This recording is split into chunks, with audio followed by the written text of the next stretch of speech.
I think that today we will look at, finally, this Aurora deep dive that I have been meaning to do. We're going to focus on structure, texture, instrumentation for now, okay? Trying to understand what's normal and what is more specific to individual songs. Turns out Aurora does somewhat have a style of composition, and also because that is sort of depressing, we're also going to pick up on the specific differences that make the uniqueness and the excitement there, because the excitement doesn't come from the particular formula that she uses fairly regularly. It comes from the uniqueness within those formulas. So let's have a look at then the second song she released, Under Stars. This one's a bit unusual.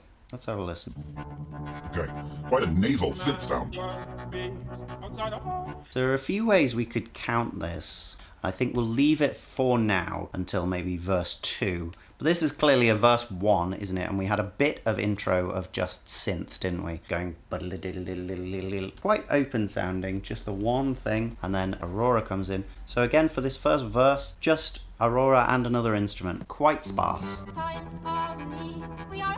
So the two parts of the verse there, kind of an A and a B. Da da da, A, da da da da, which is our B. So we've got the A and the B, and then that next part, da da da da da da da, is very, very similar, just on different notes. So it's like A, B, A1, B1. Wow.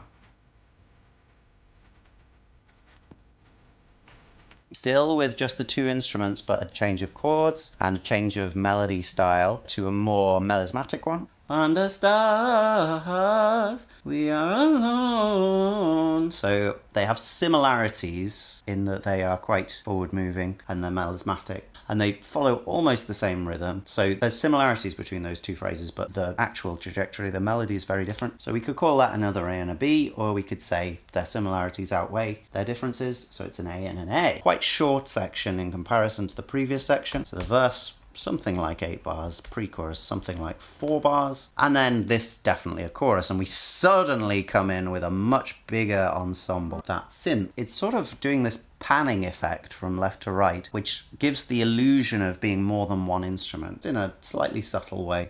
We are alone on the side. So the first thing to come in, under, and we also have under, two different voices at the same time, and then we get that big burst of everything else, lots of voices. We still have the synth carrying on. And we have drums. Bum, bum, bum, bum. And we also have bass. Bass relatively high there, but it really drops through the floor on this. Oh, really low after that. Okay, but then a lot of things drop out there. Quite a short chorus then. Only 4 bars for the chorus. And then we're into the verse. Now, count how this verse works. 2, 3, 4, 1, 2, 3, 4, 1. No, falls, move. All those 3 notes are on the 1, the 3, and the 1 of the first 2 bars. Let's go back then to the first verse and let's see where those come. Here it goes. 1, 2, 3, 4. 1, 2, 3, 4. 1, 2, 3, 4. Nice, there's 4 bars. 1, 2, 3, 4. Perfect. Lovely. 3, 2, 3, 4. 4, 2, 3, 4. Back. That's a lovely 8 bars then. How about this beginning? 1, 2, 3, 4, 5, 6, 7, 8, 1. Pretty much 2 bars of intro, followed by 8 bars of verse. 8 bars of verse is super, super common here. 2 bars of intro is actually pretty short. I guess it's just because of the sparseness and simplicity of what that part is doing. Okay, so after the chorus we're expecting verse 2. And that's what we get. But the texture is very different. We get that low bass, we get the drums, and the drums are quite sparse in themselves. And the original synth has disappeared. The dominant thing by far is Aurora's voice. And again, it's multi-tracked. We've got more than one voice, more than one recording of Aurora singing this part, so it's stronger. Under his skin. under his skin. We get to that part, which is like our B section, isn't it, of the verse. And on the B section, we get more bass in again, and we get a bit of piano, which is new, of a very common Aurora instrument. Maybe the synth here is a little bit aggressive, and that's not something you would normally get. That distorted bass, that's actually quite unusual. More of it in this A section. It carried on there, which it didn't do the first time. Yeah, so we hit that, and then it disappears. And then it comes back. Boom. Really nice and strong distorted bass. And it continues in this one. But the piano's not there. Now the piano is there. There's a little bit of a panning effect on the piano as well, and it sounds manipulated electronically in a strange way. I'm not entirely sure what's going on there. An interesting, very electronic texture. Okay, so here's our pre-chorus again. So between those two sections of the pre-chorus, everything cut out until we cry, and everything stops on that cry, apart from the voice. And we get another thing similar to our initial synthesizer there, but it was doing a slightly different thing, but it still has that kind of bitey, nasal kind of sound. And then we're back into the chorus. Same kind of immediate textural change. And we've got some very high synths going like arpeggiate, and a slightly lower one which sounds more like a EDM synth. It's got this kind of breathy sound, but also it's very strong and focused. Do do do do do, something like that. Just breaking through with the right headphone. Let's hear that chorus again. It's a big texture, thick, several moving parts, but they're mostly moving together. And a double chorus. Again, we've gone for a double length chorus this second time. This is quite an unusual one for Aurora. There are, as far as I've looked up to, which is basically the end of A New Kind of Human, is that what it's called? This is unique in that it has a third verse immediately after the second chorus. That doesn't actually happen at all in Aurora's output otherwise. Normally, this is our expansion place. This is where we can go into weird territory. But as you see, we are not yet halfway in the song. So to have the expansion here would be pretty premature. So instead what we have is another verse. And we've gone straight into it. And again, we have a different texture. It's sparser than the chorus. So we're keeping this dynamic where the verse is less showy, less extravagant than the chorus. This is a really common thing. Grunge did this all the time. Every time in the chorus, we'd be playing louder, we'd maybe have more instruments in, and then we'd take it back down for each verse. This is a really common thing. But we do have a really fun sort of clattery sound in the drums, keeping that semi-quaver movement going. And overall, the drums are a lot more forward-moving here. Okay. What's that interesting noise? That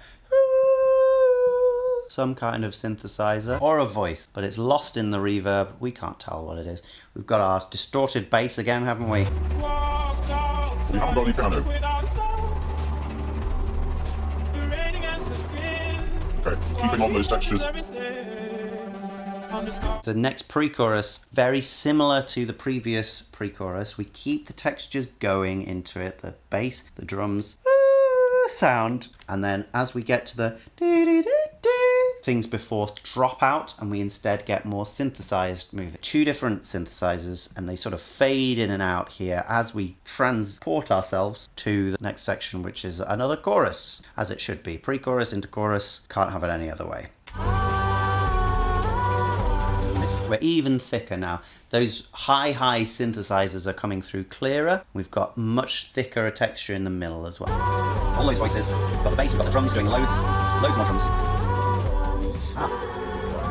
So again, a double chorus, and on the end of this chorus, most things dropped out apart from the voices. So there's, even within sections, there is quite a lot of play with texture here. I wouldn't say this is a super common thing for Aurora, but dropouts before a new section is a really common thing across music, pop music anyway. I find it tiresome in the extreme, but that's what we've got here. We've got a dropout. It just continues with the choral vocals before a new section. Now, surely after a third chorus and verse, we would go into our bridge section. Let's see if we are going to.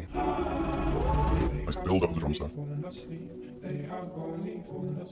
Yeah, well, this sounds completely unlike anything we've had before. We've got piano backing, And we've got one vocal to begin with, multi-tracked again, and then we've got a second vocal coming in. So this sounds very like the bridge before in Awakening. They're working in a really similar way where we have dissipated the thick texture that we emerged into in the chorus. Now we are back to our bare bones. But in fact, the piano is a bare bone that hasn't really been in this track before. The vocals, though, are always leading. A new piece of melody. This one actually does feel unconnected to any other melody in this song. Okay, kind of noise of what you assume is drums there, but it's behind some kind of distortion. It's quite quiet, so we're not going to give it too much notice. And we've got 3-part harmony now. This is exactly what happened in Awakening. The build to 3-part harmony from 1. That's a 4th part, and it is doing its own thing as well. So we kind of got 4-part harmony here. 4 different parts, but they're all working together, aren't they? They're doing chords moving at similar times, not always going exactly the same time. A bit of a bright sound out. And there's our choral vocals from the chorus having come in at the end there. So we have 2 different choral parts overlapping each other, and they are doing different things. It's like they have only fallen asleep. I guess one is just moving less than the other. Arguably, they are doing the same thing. One's just more loquacious than the other. It's moving more often. And then Aurora's true voice, I guess, comes out in that last one. They have only fallen asleep. Simple line, but an addition. And it's leading us into the next section. An interesting length of 12 bars for that. So I call that more of a breakdown and a build-up. Bridges have a few different ways you could think about them. Breakdowns are more common in sort of EDM, where you really just go to the bare bones, like drum and bass, maybe even just drums, and you really take it down. And that is kind of what this does too. But because we have different melodic material in there, it's more sensible to think of it as a specific bridge section. It worked in exactly the same way as the previous bridge. We were just repeating a 2-bar phrase over and over again. You could say that phrase itself is sort of in 2 parts. They have only fallen asleep, but I think that's being a bit pernickety. Anyway, what's this section? It has this odd familiarity, but the melody is something different. We haven't said under stars at all. That's what our chorus is. It feels like the chorus though, and that's texture. That's texture that's doing that. We've got some elements that are totally the same, like the choir vocals doing very similar things. The drums also. So it gives us this feeling of chorus, but we haven't got the chorus lines. That's a really fun idea. What I tend to call this is a terminal climax. I learned the term on a Bandsplain podcast about Radiohead, where the guy on was uncharacteristically well informed about music theory, and he talked about Karma Police having a terminally climactic form because the final section of it is something that doesn't occur in the song previous to that moment, and it guides our song all the way out. So it's like a bridge, but a bridge to nowhere, and that's maybe a better name for it, really. But we've just had our bridge, so we're not having then a new bridge leading off that bridge. That's silly. This is our terminal, or our terminus, or our terminal climax, whatever you would like to think of it as. It's going to guide us all the way out. How is it different, though? How is it different to the chorus? Building up, building up, building up. But still a big crash as we get in there. Well, the chords are different. And also, the texture is actually different. We've got a weird bit of clarinet in there. It sounds like maybe it's saxophone. Budalum, budalum, repeating in there. And the synths are in a slightly different way. We haven't got those tinkly ones right at the top. We've got some more in the middle. Thick bass still, thick drums, maybe more active drums than normal. And the melody is doing something different, isn't it? It's doing that da da da da da da. Yeah, so it gives us a very different feeling to the chorus while still feeling very connected to that chorus. Da da da da da da. I think we get that twice, and then we get the da da da da da da da da, which again is different. There's no connecting either part of that melody to what we've had before in this song. It feels like a totally new thing in that respect. Underneath the star leads us out, and then we've got just voices, haven't we? We built up, and suddenly switched to just voices. They're doing the same thing that they do in the chorus, just without the words. Ooh, a slightly different chord to end on, and a little bit of just noise to lead us out there. Fairly rare amongst Aurora songs to have noise just ending us out there, and mostly we keep the sort of bright, beautiful echo of the chords that have happened before. That was more of a noisy one, more of a dancey one than you would get from Aurora normally. Aurora songs have a good beat to them, but most of the time there's a lot of melodic stuff going on as well, whereas this one felt almost dominated by the bright, booming, dancey ensemble that was going on there. We had fewer acoustic instruments compared to the first song, but also compared to quite a lot of her songs. There's a merger of synth and acoustic on a lot of her music, but overall I would say the connection to reality, the connection to sort of old practices, maybe specific old Scandinavian practices, is very strong in these songs. So there.